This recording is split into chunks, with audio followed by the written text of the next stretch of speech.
And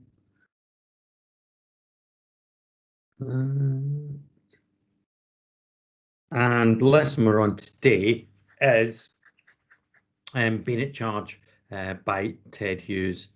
And as you recall, yesterday I was saying this is one that takes us into this world where power and conflict is reflected through sort of a military poetry, what we regard as uh, war poetry, that sort of thing. Now, I'm going to try something a little bit different today to sort of make it a little bit more interactive for you all as well. In the chat, right? I mean, again, if you want to reacquaint yourself with the poem, I want you then to pop into chat. What is your favourite line, or favourite image from the poem? Okay, if you've got one already, you can just begin to pop that into chat. If not, just quickly read through the poem again and then pop in the chat there what your favourite line image is.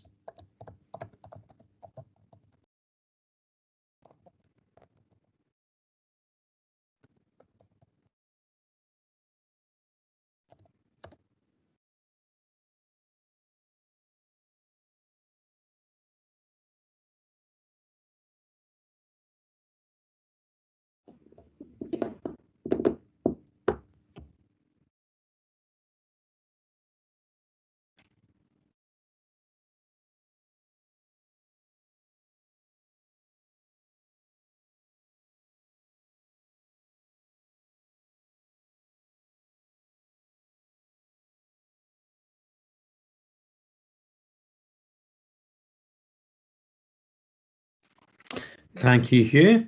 Thank you. Oh, yes, Charlotte, like that one as well. Oh, good one from you, John. King, honour, human dignity.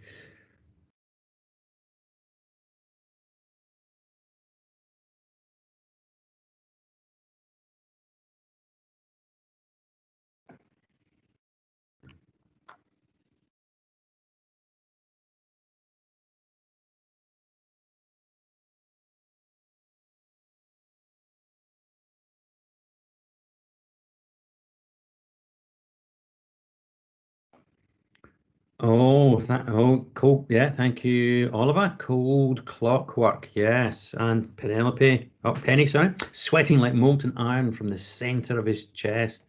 Good lines being picked here. Um, Jess and Clem, I think.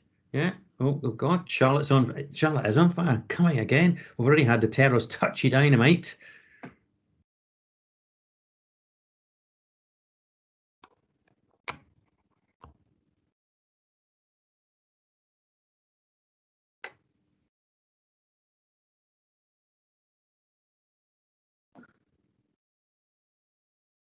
Sir, can you please? I didn't hear what you said. Ah, right. Yeah. Sorry. It was just to make sure you pop in. Oh, Jessica's just done it as well. Yeah, pop in your favourite line or image from the poem. Yeah. Thank you. Oh, thank you, Jess. Bullets smacking the belly out of the air. Very good. Yeah. And Philippa, King, honor, human dignity. Right, as well. Same as John. What I'd like you to do for me now as well. I'm just going to highlight those in the poem.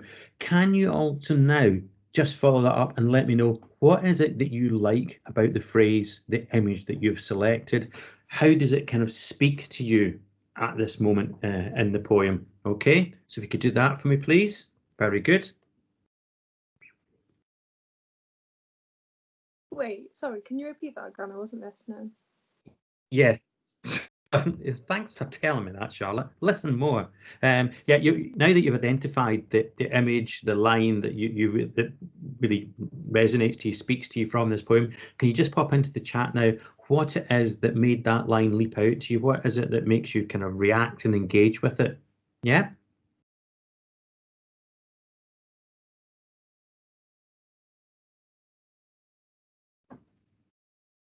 Put it in the chat or on our OneNote. Yeah, put it in the chat, please. Yeah.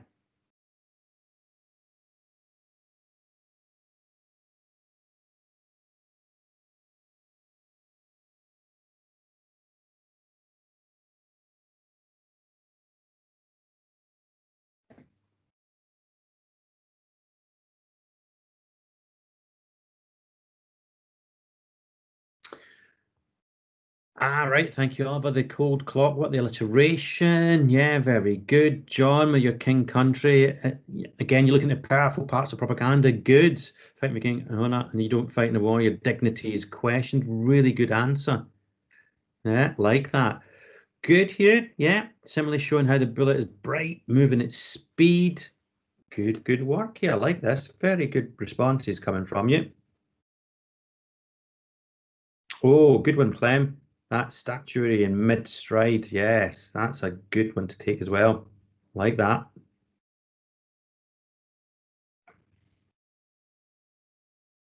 Yes, Clem, and it's showing how unstable they are. Yeah, alliteration again with Charlotte and the terrorist touchy dynamite. Yes, explode at any minute. Good. Good reactions here. This is good.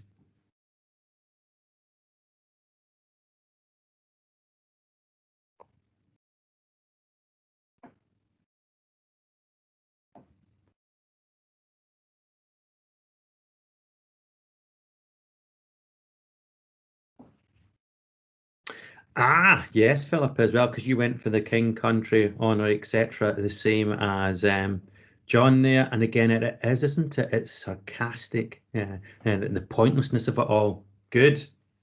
And Penny, yeah, your molten iron one. The harder, yeah, and it's strong, very good. Yeah, good.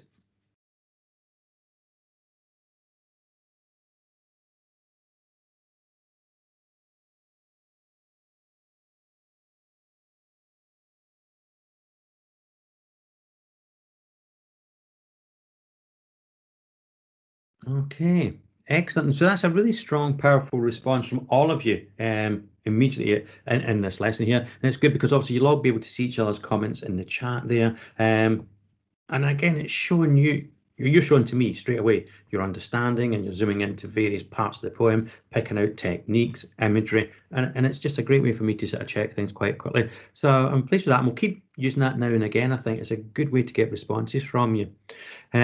So let's begin to look at this in a bit of detail now. John, if I can ask you first, what do you make of the title, just on its own, Bayonet Charge? Well, Bayonet Charge, instantly, you can tell it's from World War One. Yeah. Because within World War Two, bayonets were irrelevant. But I don't know, you can tell it's them going over the top with, I don't know, it's like old-fashioned tactics. Yeah. Okay, thank you, John.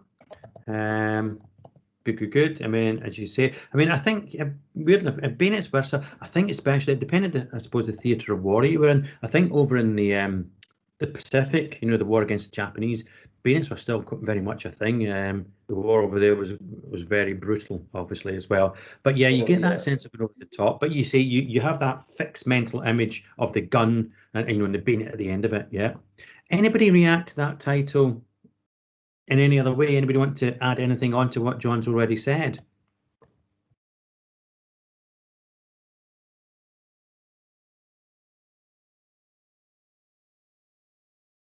No? For me, I get really violent image, if you think about it as well. That idea of using the bayonet. John, if I can come back to you again, obviously, because I know that you've got that sort of kind of military background with the CCF and whatnot. If you're going to kill somebody using the bayonet, how close and personal does that need to be? Very close, because the bayonet isn't that long. It's not really that long. It's just an accessory on top of the gun. Yeah, isn't it? I mean, and so very close quarter. Yeah. Perfect for trench warfare. Yeah.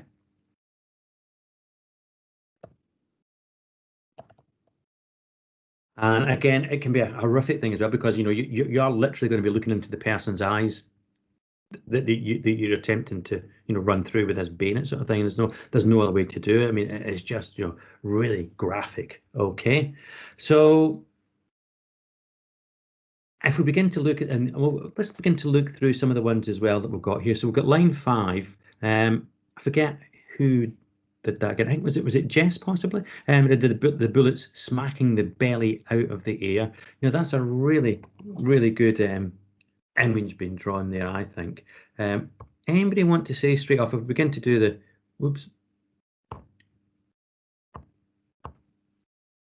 Anybody want to say what techniques are being used there with bullets smacking the belly out of the air? What devices are being used there?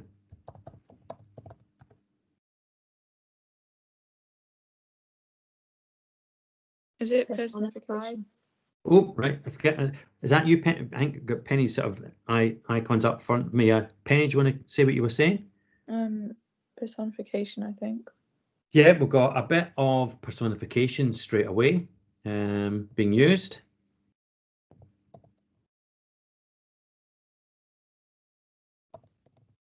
Okay, good. I couldn't quite make out who was the second voice we had at the same time with Penny's there. Do you want to say? Personified. So it's right, that's Jess, isn't it? Yeah. So it's personified. Now smacking the belly out of the air. What does that make you think of anything else?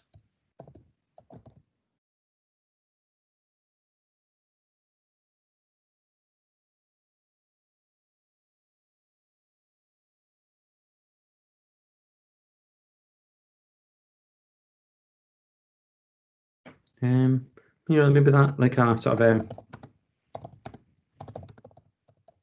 that sort of idea, you know, if it's smacking the belly out of the air, you know, it's that idea, poof, you know, almost getting, it's almost like a sort of kind of punch to the guts, that sort of thing, that expulsion of air. Smacking, again, that kind of violent action being done. Okay. Now, we then had, we've got the sweating like molten iron from the center of his chest. What can we say about that image? Sweating like molten iron pouring from the center of his chest. What is literally pouring out of his chest?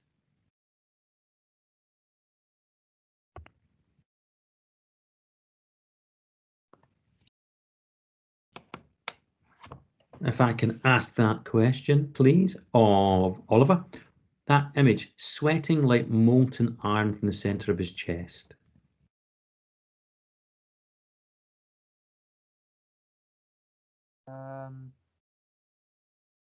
Is it because it's iron? It's like weighing it down a bit. Well, and again, think of the concept. Think of the idea of molten iron. So, what's the iron become? Blood.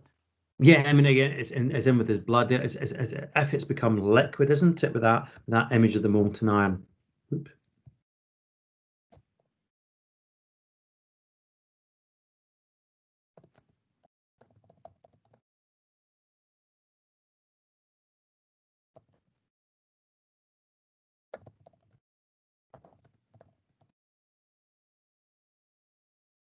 Oops. It's almost like it's this idea with it, the bayonet going into the chest, isn't it? That sort of idea. And it's suggesting almost, if it's almost liquefied here, the heat of his blood, that sort of mingling. And again, you think about it, I mean, the pain that would go with that too. But it's almost as if as well, you know, his body is just sweating it out, isn't it? It's just oozing from him.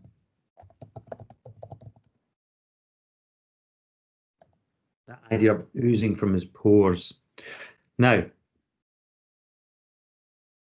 we've got the smacking the belly out of the air, and we've got sweating.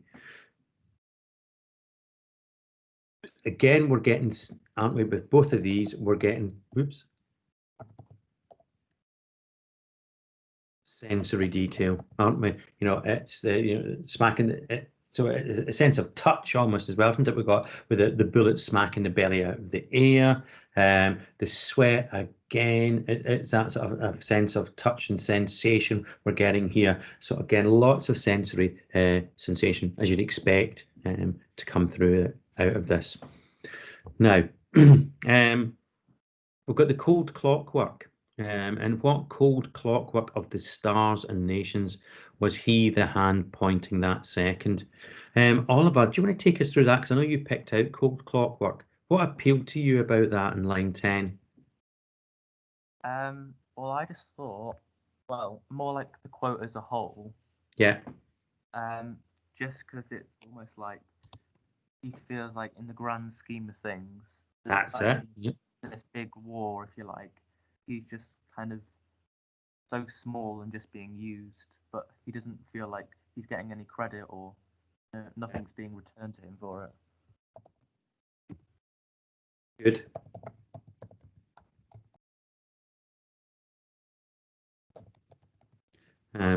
Literally. Oops.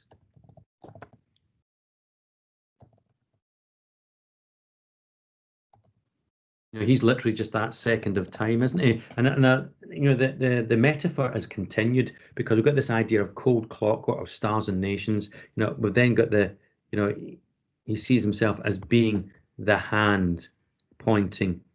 So it's that being that concept of being the second hand.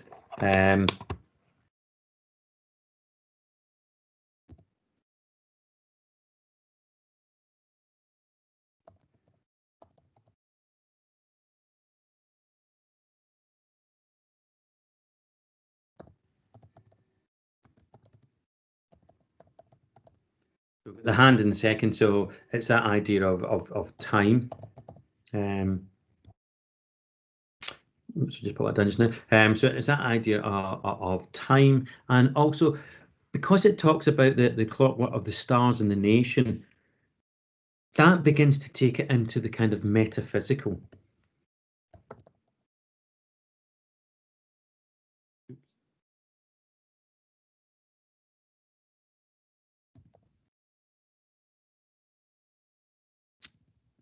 Good.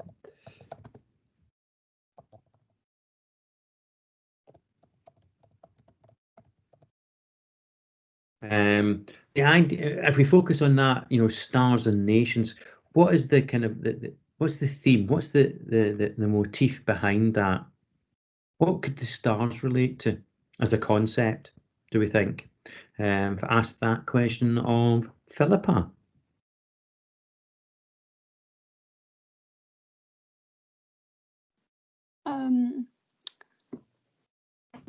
Like what a lot of people think of stars as in like when somebody dies.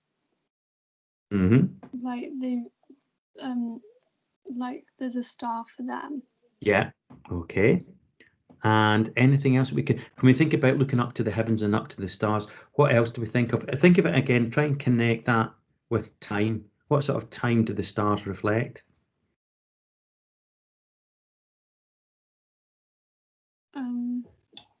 The past. It can be the past, present, and the future, isn't it? That sort of thing, that sort of eternal power that's up above us, because they're always there no matter what's going on, isn't it? So it's that idea of of endless time. And we can think about destiny as well. And then the other half of that, we've got the reference to nations, and that ties into the point that you were making about the quote that you selected, Philippa, didn't you, with the king, honour, human dignity, etc. Nations, that again takes you back into the world of what? If we're in a war and we're thinking about the nations, what does it begin to take us into?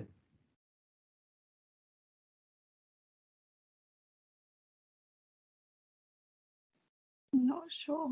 Well, I think it might be. If you think about it, if you're fighting for your nation, why might you be doing that? What's motivating you to fight for your nation? Freedom. Yeah. And anything else?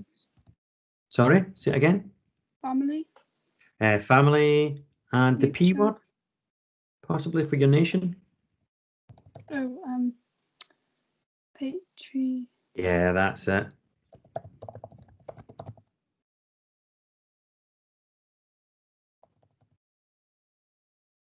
And so it's almost like we get this idea all from that as well. If we sort of carry on with it, not just the cold clockwork, but we then sort of carry the full quote on there. It's this idea about destiny to do these sort of things.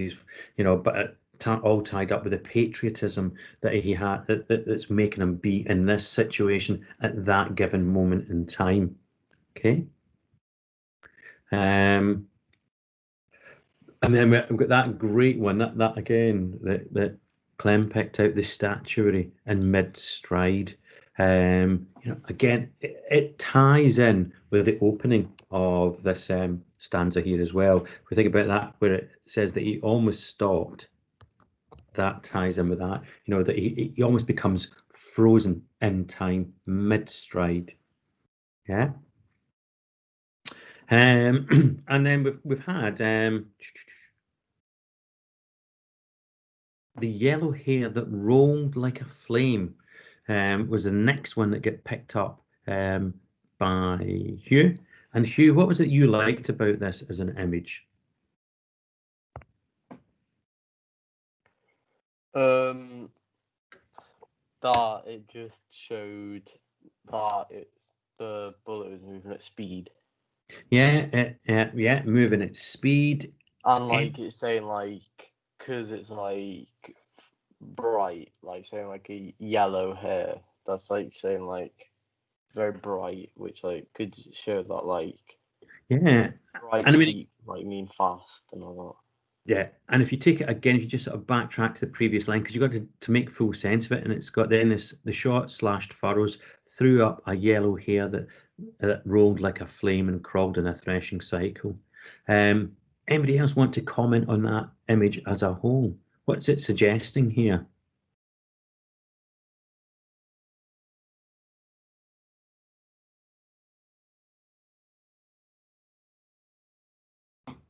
Anyone want to have a go on, have a stab at it? What do you think?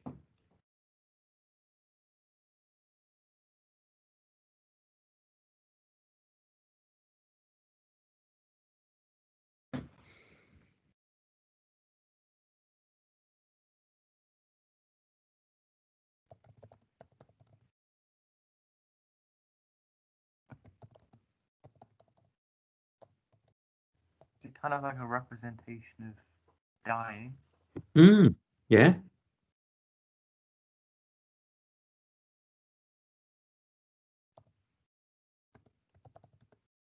Yeah, and as you say, it's a gruesome death we've got here, and we can think about it as well as just as we had in the Storm on Island, where it was the nature was attacking man. It's kind of man's impact upon nature here as well, and his own sort of conflict with each other, and it's just sort of throwing this sort of indiscriminate and pointless deaths that are taking place here. It's just it talks about the short slashed furrows. It's that gouging out of the earth, and this poor animal that's in its path and its wake just gets chucked out and dies this horrible death. Yeah, good. We've kind of touched upon the king, honor, human dignity already. Yeah, we made some really good points upon that. Charlotte, do you want to take us through Terra's touchy dynamite, please?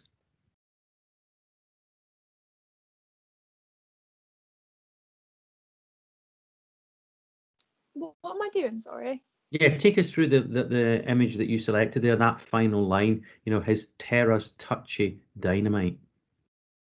As in like it's his biggest fear, and his biggest fear could literally set off, and it could come out at any point. Yeah. Like, how you set off dynamite, and it just explodes. So Yeah. that's what, like, his fears could just jump out on him at any second. Brilliant. Yeah, spot on there, isn't it? And again, it's about that kind of volatility of the situation that that he's in. Yeah, good.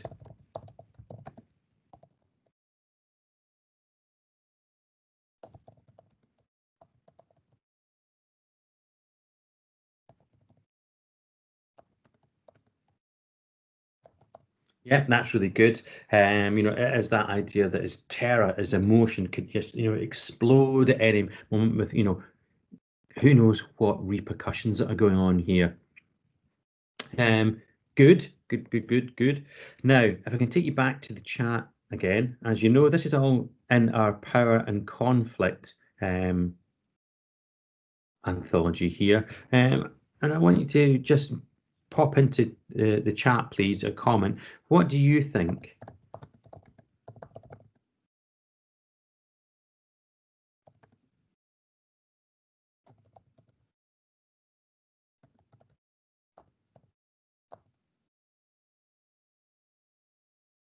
Okay, just popped a question there into the chat for us.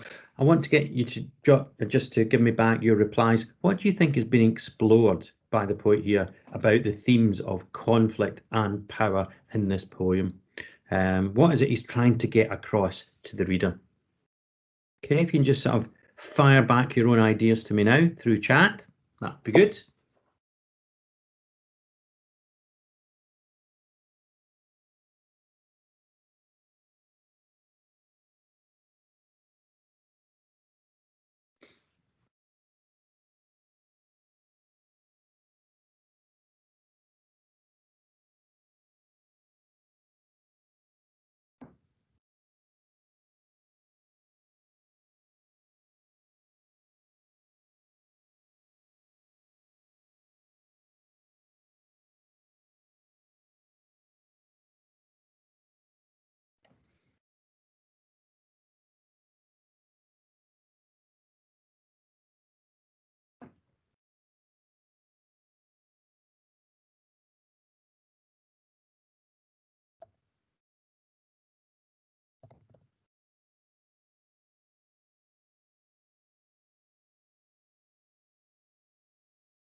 That's a good point. I just popped in there as well, Jess, that you noticed with the belly being smacked out of the air rather than the air smacked out of the belly. It's the idea that they invert subject and object there to really good effect. Well done. Yeah, all of that, like that. The scariness of war, the characters dishevelled and the remembering of the events. Yeah, it's inescapable. Yeah, good point. Like that. Thank you.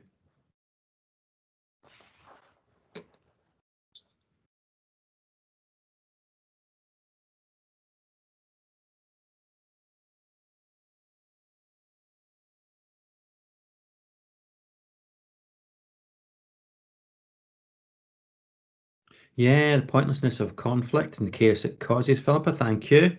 Yeah, and Penny bringing in there, obviously, the reality of war, conflict, and how it's power to take soldiers' lives so easily. Yeah.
Just jotting now some onto the page that you've put through in the chat to me.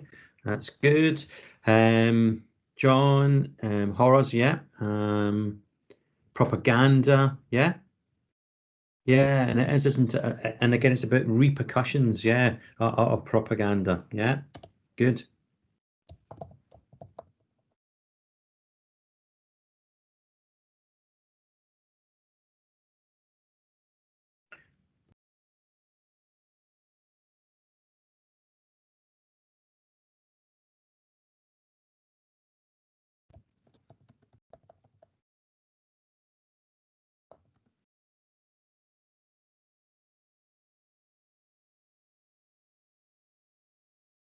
Okay, good.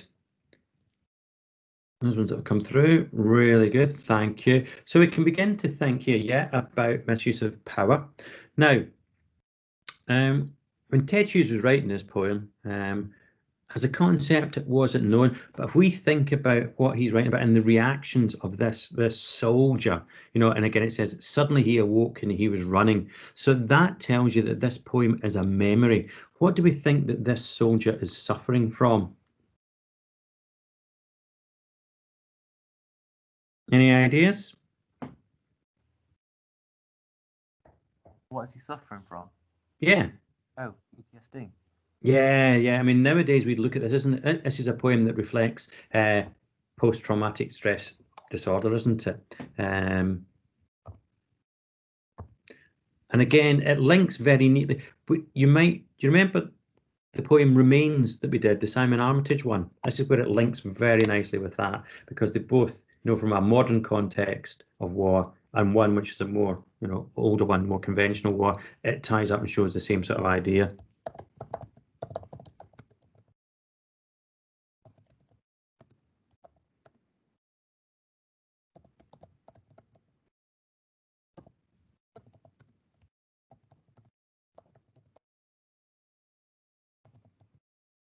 So we've got a connection there with another poem within the collection straight away we can pair it up with. What sort of conflict is this soldier going through as well? Is it just a military conflict, or is there another conflict going on?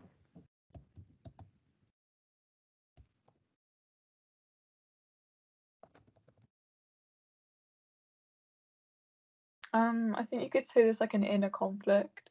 That's it. Well done, Penny. Spot on. That's what I was looking for. It's like it seems like he wants to leave, but at the same time he wants to like fight. Yeah, it isn't it? It's that classic kind of fight or flight sort of situation that he's finding himself in, isn't it?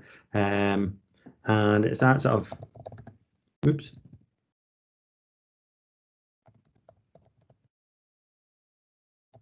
It's that idea that he's fighting his own kind of inner demons here, isn't it?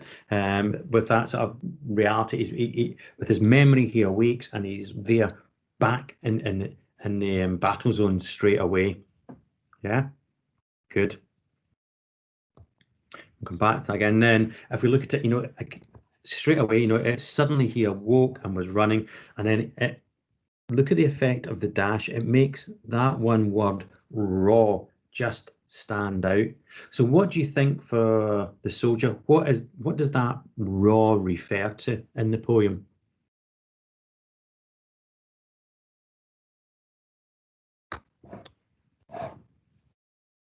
What do you think that is referring to, that idea of something being raw?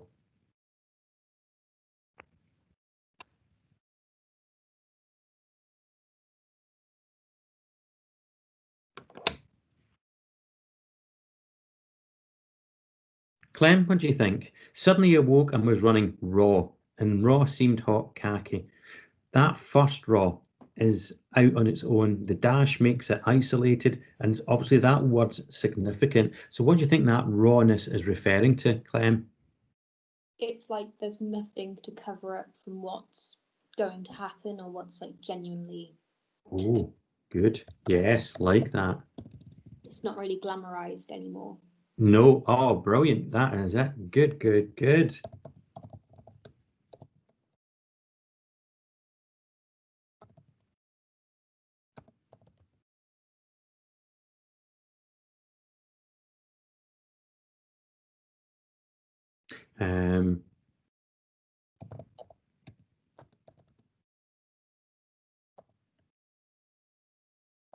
And if you think about it as well, it's again building on what Clem was just saying as well. You know, it's this idea of it being a raw memory. It's something that is brutal, hard to come to terms with. Yeah. Good. Put that back down. and again, and then that's repeated next in his raw, seamed hot khaki, and it'd be that idea, of the khaki kind of rubbing against his skin as well, something that makes it really painful for him. Sweat heavy, stumbling across a field of clods towards a green hedge that dazzled with rifle fire. So here we have this war taking place as well, slap bang in the middle of nature. It's in the field, clods, and again, think about that sort of, it would not be easy running across that kind of terrain, hence the stumbling. The bullet's maggot, and he lugged a rifle numb as he smashed his arm. So we're getting lots of language here, which again is kind of sensory. The fact that his movement, he's stumbling across this field. He's lugging a rifle numb as a smashed arm. If you lug something, John, how do you carry it? Again, wait, lug. Yeah, if you the line there is, line 6. He lugged a rifle numb as a smashed arm. So that lugging motion, what's that telling you about it? How he's carrying it? Sense of weight. It's just behind him. He's just taking it with him. Yeah, so that sense of just it's been dragged along, isn't it? Oops.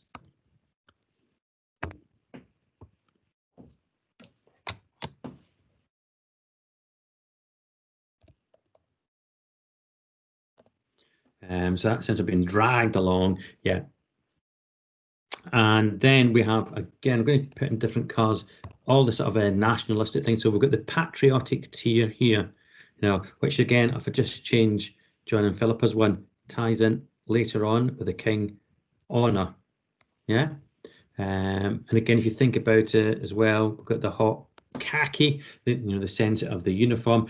Again, we're getting those semantic fields, as was mentioned by Penny the other day. We're getting that link of the language together that's running through it. So that's a constant military language that's coming through here. And his bewilderment, he almost stopped. And again, quite a powerful line there, isn't it? Now, if you're bewildered, how do you feel, Hugh? If you are totally and utterly bewildered, how does that make you feel?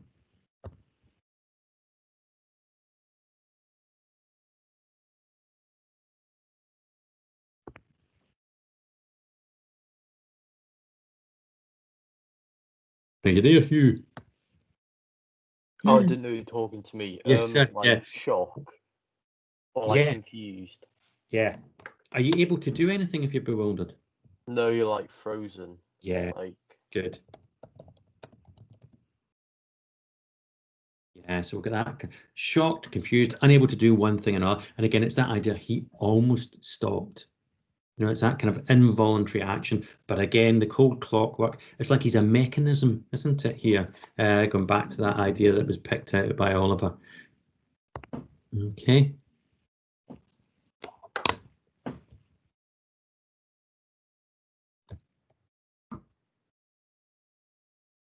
Oops.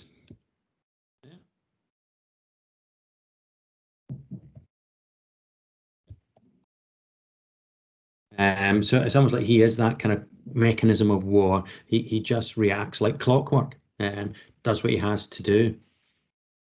And then he was just jumping down. So in clockwork of the stars, the nations, was he the hand pointing of the second? He was running like a man who has jumped up in dark and runs, listening between his footfalls for the reason of still running, and his foot hung like statuary in midair.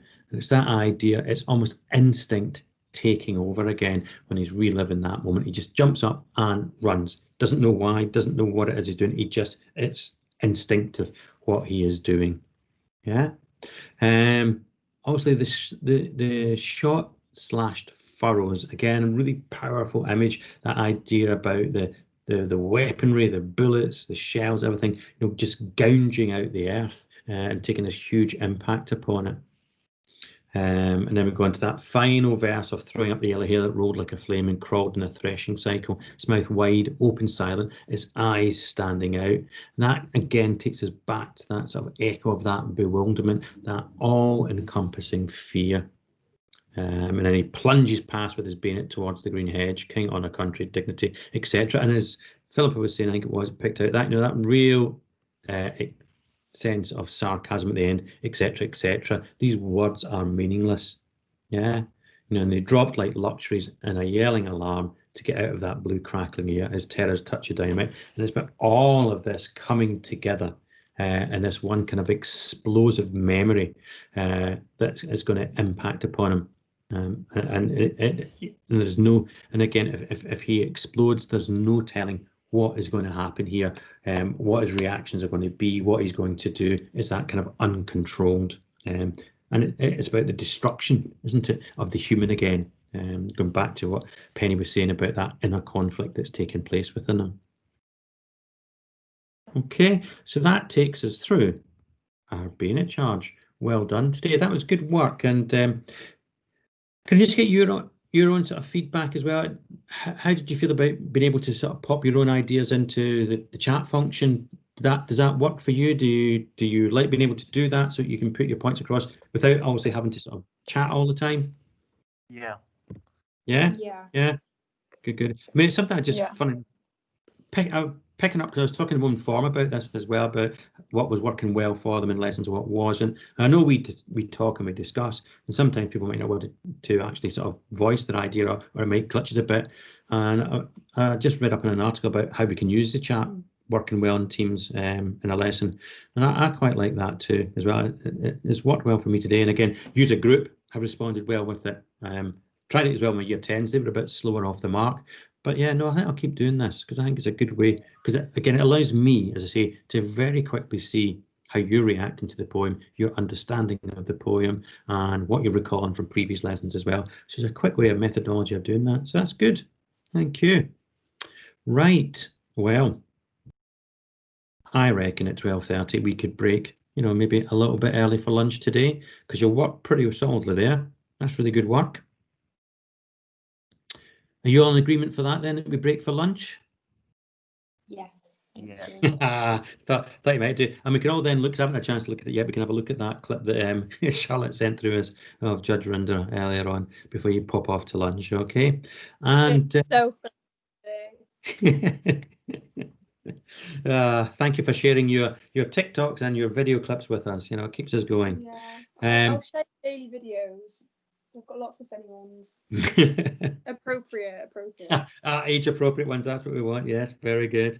Okay, and I will see you all again tomorrow for tomorrow's lesson, Friday, end of week 2. Thank you. Thanks, Okay, Bye. thank you. Thank you. Thank you. Thanks. Thanks. Bye.